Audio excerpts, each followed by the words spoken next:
Audio Jungle.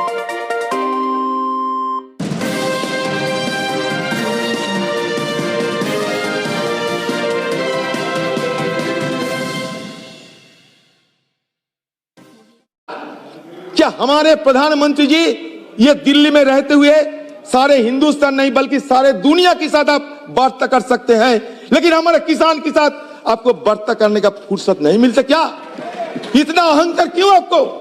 ये अहंकार किसी को आगे जाने में रुकावट पैदा करते हैं। प्रधानमंत्री जी, अहंकार मानवता की क्षति करते हैं।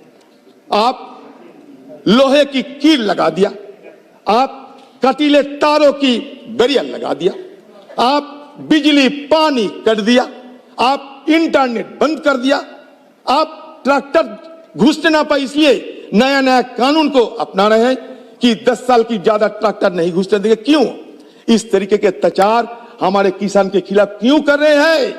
किसान आपके खिलाफ क्या किए हैं? हमारे किसान की ये दुर्दशा, ये बर्बादी हमें सहन नहीं होता, इसलिए सदन में आके हम चिल्लाते हैं, शोर मचाते हैं, गुहार लगाते हैं कि कम से कम किसानों की मुद्दा अलग से चर्चा किया जाए। वो भी हम नहीं सुनते, वो भी आप नहीं सुनते। आपका बहुमत है, आप नहीं सुनोगे। बहुमत की बाहुबोली को बंद करो। ये बहुमत की बाहुबोली लोकतंत्र के लिए कोई शुभ चिन्ह नहीं होते हैं। ये बहुमतों की बाहुबली बंद करो और किसान के साथ वार्ता करके आप किसान की मांग पूरा करो। सदन में सारे विपक्ष की ओर से और खासकर आपका पार्टी भी बहुत सारे एमपी की ओर से मैं ये गुजारिश करता हूं। आपके पार्टी के बहुत सारे एमपी है, चुप पिसा जाए, बोलते नहीं। किसके खिलाफ बोलेंगे? बोलने से नौकरी जाएगी, टिकट जाएगी, सब कुछ बर्बाद हो जाएगी। लेकिन सारे एमपी को यह सोचना चाहिए, कि आपके लिए खतरा मंडरा रहा है। हरियाणा गया, पंजाब तो गई, यूपी भी जाली की कगार में पहुंच गए। तो ये खतरा मंडरा रहे हैं आपके ऊपर। तो इसलिए कहते हैं कि संभाल जाओ। ये बीजेपी वालों, किसानों के खिलाफ जंग मत छेड़ो। किसान हमारा भाग्य विधाता है, किसान हमारा अन्नदाता है। अगर किसान ना होते तो हम, आप, तुम, कोई ये सदन में आने का मौका नहीं मिलते। अरे इस तरीके की कार्रवाई किया जाता, किसान हमारा दुश्मन है। लाल किले पे किसी ने चढ़े थे, किसी ने अपमान किया। लाल किला हमारा एक पहचान है, हमारा एक धरोहर है। अगर अमित शाह जी जैसा इतना ताकतवर एक स्वराष्ट्र मंत्री रहते हुए कुछ उपद्रवियों ने कैसे ये लाल किले में पहुंचे, ये सबसे बड़ा सवाल है। सबसे बड़ा सवाल है ये कि लाखों की तादाद में हमारे सुरक्षा कर्मी, और खासकर देखिए एक बात, सबसे बड़ा बात यह है, देखिए कि 26 जनवरी हिंदुस्तान की राजधानी दिल्ली में सबसे ज्यादा सुरक्षा तैनात होते हैं, सबसे ज्यादा।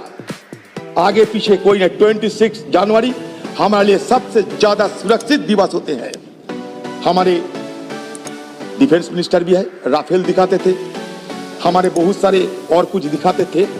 लेकिन कुछ उपद्रवियों ने उसी के बीच कैसे लाल किले पहुंच गए, इसका कोई तफ्तीश नहीं होगी, इसका कोई पहचान नहीं होगी। आपको सारे दिल्ली में कैमरा लगा हुआ है, सीसीटीवी कैमरा लगा हुआ है, ड्रोन है, सैटेलाइट है, सब कुछ है। लेकिन फिर भी आज तक किसी को यह जानकारी नहीं है कि किसने गए, कैसे हुआ, झंडा गड़ा, कैसे झंडा लगाया, किसी को कोई जानकारी नहीं है। क्यों? सबसे बड़ी बात यह है कि 26 जनवरी की पहले हमारे सुरक्षा बलों की तरफ से यह बयान आया था कि पाकिस्तान में कुछ हैंडलर ये गड़बड़ी करने का साजिश कर रहे हैं।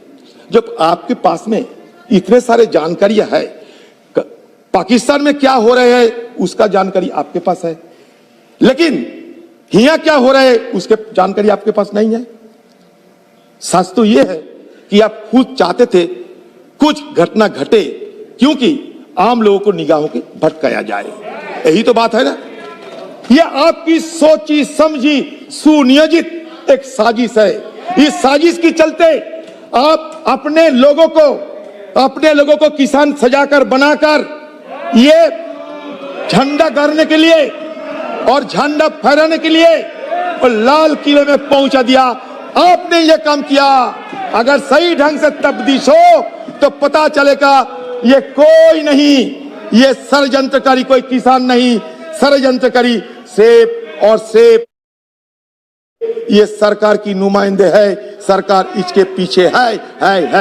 अगर नहीं है तो आप जेपीसी बैठाओ, हमें सारे वो जो सीसीटीवी की सारे क्लिप हमें दिखाओ, हम आपको बता देते हैं कि कौन कौन उपद्रवी है। आपको सारे कुछ जानकारी है, लेकिन आज छुपा रहे हैं। हो सकता कि आज रही सदन खत्म होने के बाद 2-4 नाम आ जाएगी, लेकिन आप बड़ा त्वरित गति से, बड़ा चतुरता से, बड़ा तत्परता से आप जो किसान आंदोलन कर रहे हैं उनको इस अपराध में फंसा दिए। एक नहीं, बहुत सारे लोगों को फंसा दिए। आपको इजाजत देने के लिए कौन? हाँ, आपको ये रैली निकालने के लिए आपने इजाजत दिया थी। आपने इजाजत दिया था ये रैली निकालने के लिए। रैली निकालने के लिए सरकार खुद इजाजत दिया था। आप रूट खुद बनाया था। फिर अगर गड़बड़ हुई तो क्यों आपको जिम्मेवारी नहीं होगा? आप खुद बताओ।